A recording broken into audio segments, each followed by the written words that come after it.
The exhibit was held in a small downtown gallery. The walls were covered in black and white photos, faces of strangers caught mid-laughter, hands brushing against bus windows, kids chasing kites, lovers looking away instead of at each other. And there she was, standing across the room in front of a photo I recognized instantly, the old radio tower. She hadn't changed much. Same brown hair, a little shorter now. Same way of tilting her head when she focused. But there was a calm in her face, a quiet kind of strength I hadn't seen before. For a few seconds I just watched her. It felt like looking at a memory that had grown up without you. Finally she turned and saw me. Her eyes widened, surprise, disbelief, then a soft smile that felt like every summer breeze I'd ever missed. "You came," she said. "I didn't even know I was supposed to," I replied. She laughed, the same laugh. "Guess timing finally worked out, huh?" We talked for hours after the show ended. She told me she'd been working as a freelance photographer for the past decade, moving city to city, capturing moments that never stayed still.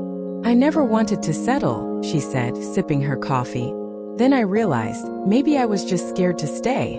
I told her about my writing, the stories, the travels, the loneliness that came with both. She listened the way she used to, eyes soft, head slightly tilted, like she was trying to see the truth behind every word. At one point, she reached into her bag and pulled something out, a yellowed piece of paper. It was the same note I'd found in Catcher in the Rye all those years ago. Only this time it had something new written under it. "You did make it real. Thank you." That night, we walked along the Chicago River, the city glowing like 1,000 untold stories. "Do you ever think about that summer?" I asked. She smiled. "Every time I smell rain on old pavement." We didn't talk about why she left, or whether we could ever start over. We just walked, two people who had once loved each other in a small-town bookstore, now older, quieter, but somehow still the same. When we reached the bridge, she stopped. "Remember what I said back then? About timing?" She nodded. "Maybe timing's finally on our side." For a moment, everything else disappeared. The city noise, the years between us, the things left unsaid. And when she leaned in softly, slowly, it didn't feel like a new beginning. Felt like coming home. That night by the Chicago River changed something. It wasn't dramatic. No fireworks, no cinematic kiss in the rain. It was quieter than that, more real. We didn't promise anything. We didn't say let's start over. We just said see you tomorrow. And somehow that felt bigger. Finding the familiar again. The next morning I woke up before the sun. For the first time in years, I felt that restless joy you can't put into words. The kind that comes when life gives you a second chance you never thought you'd get. We met for breakfast at a little cafe near the Art Institute.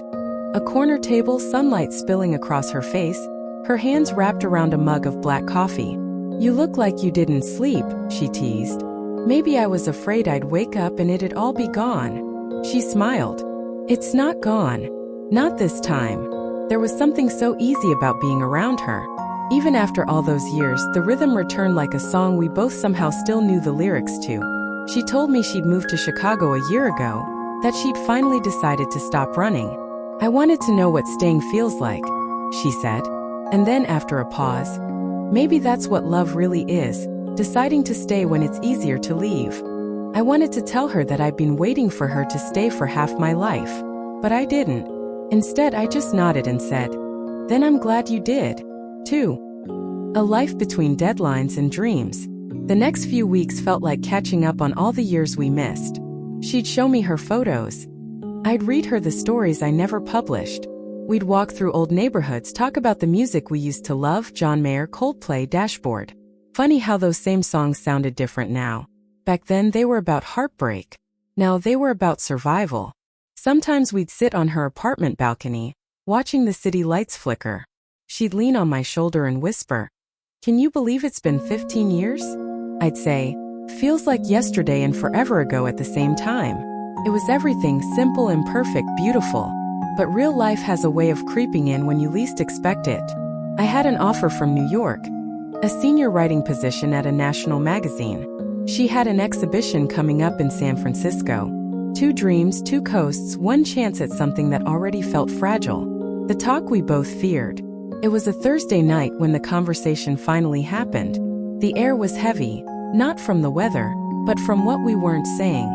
She poured 2 glasses of wine, sat on the couch, and said quietly, "You got the job, didn't you?" I hesitated. "Yeah. I start in August." "That's amazing," she said, forcing a smile. "You've worked for that your whole life." I studied her face, that careful balance of pride and pain. "I don't want to lose this. Not again." "You won't," she said softly, but her voice trembled. "Then come with me," I blurted out. "You can work anywhere. Your photos deserve to be seen." She shook her head. "It's not that simple, Daniel." "Why not?" "Because I promised myself I'd stop running. You know what that means to me." We sat in silence. Outside, rain began to fall the same way it had that summer long ago. Finally, she whispered, "I can't ask you to stay. And you shouldn't ask me to leave. Sometimes love isn't about holding on. It's about not asking someone to be smaller than they're meant to be." Letters that never get sent. The next few days passed in quiet gestures. Shared breakfasts, longer hugs, words replaced by glances that said too much. Before I left for New York, she gave me a small box. Inside was a stack of photographs. Each one was of me.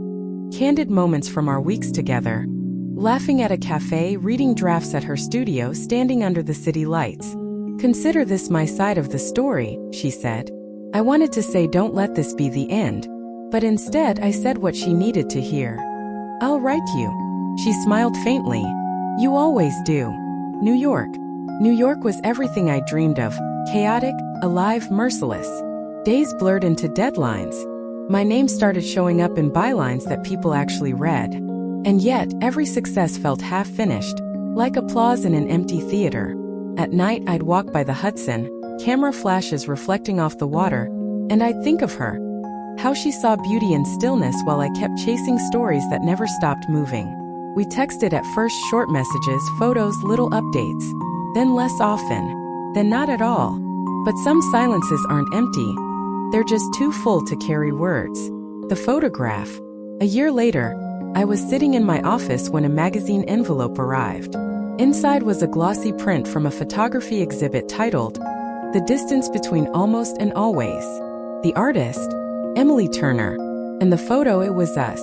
That night in Chicago under the bridge. Me looking at her, her looking at the water.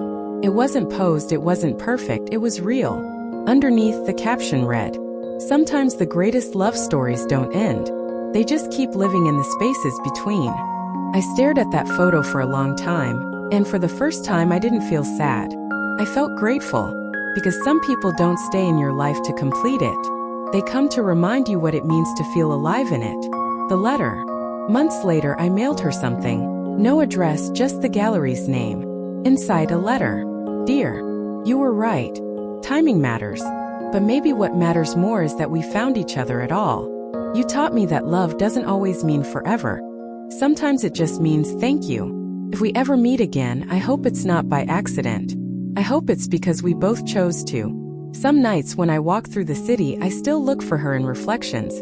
Bus windows, cafe glass, rain puddles. And maybe somewhere in another city, she's taking a photo of the same streetlight, thinking the same thing. Not every story needs an ending. Some just need to be remembered. When the years finally caught up. From When We Were Almost Forever. A nostalgic American love story. It had been 7 years since I last saw her. 7 years since that night in Chicago when we promised nothing but still meant everything. 7 years of writing, traveling, chasing the next big story, and quietly always missing her. In that time I had written 2 books, lived in 3 cities, and learned that success doesn't always fill the spaces love leaves behind. Still, life was good. Or at least it looked that way from the outside. Then one afternoon I got a call that changed everything. The invitation. "Daniel, this is Claire, from the Collective Gallery in San Francisco." Her voice was cheerful, the kind you can almost see smiling through the phone. "We're hosting a retrospective next month, Turner. The Lost Light Years. You're listed as a reference in her early career notes, so we wanted to invite you personally." For a second I forgot how to breathe. "E. Turner." I repeated. "Yes," Claire said, laughing softly. "I take it you know her?" I wanted to say she was my whole story once. Instead I said, "Yeah, I know her." The journey back. Flying into San Francisco felt like stepping into someone else's dream. The city was golden that evening, the kind of light Emily would have called honest. At the gallery, the air smelled like paint, paper, and nostalgia. People murmured softly, wine glasses clinking. Every wall was covered in her photos.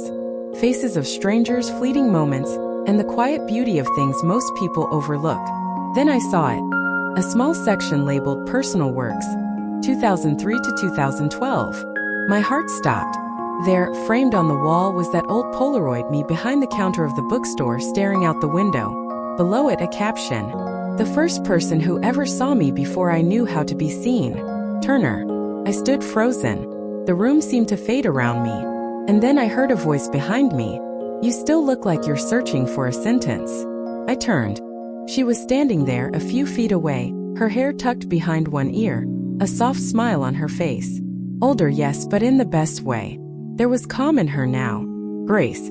Emily, I whispered. She laughed lightly, still saying my name like it's the first line of a poem. I didn't move. I couldn't. She took a step closer. You came. I wasn't sure if I should, I admitted. You should always come, she said. You were part of the beginning. We stood there surrounded by her photographs. A lifetime of captured moments. Your work, I said quietly. It's incredible. She smiled, eyes glistening. Yours too. I've read everything. The articles, the books. You wrote about people the way I tried to photograph them, without filters. There it was again, that same invisible thread, stretching between us after all these years unbroken. The walk,